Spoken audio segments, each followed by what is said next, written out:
Åker en familie, vi 2 vuxna och 2 skolabötnon. Åker har varit lösningarna som medpacken.f och bjöar. Hon öliga flexibel och hon ger hon imska välmöjligheter. For eksempel, hvis du ikke har kjøpt inn til medpakken, eller har ikke tøy å smyre medpakken enn det.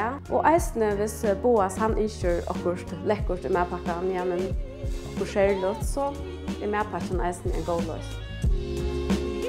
Det som godt ved medpakken det at man binder ikke til noe fast. Man bøylegger etter tørve. Finner man ut av at man ikke skal bruke medpakken allikevel, så kan man avbestille helt til klokken 7:30 og gjelder for at du har bøylagt. Som mamma så det viktig at bøttene får noe godt å ete, og noe som de tøymer og damer å ete. Medpakken har gode, friske råvarer, og medpakken vil gjøre det samme det som bøttene får det, og det har stor antydning.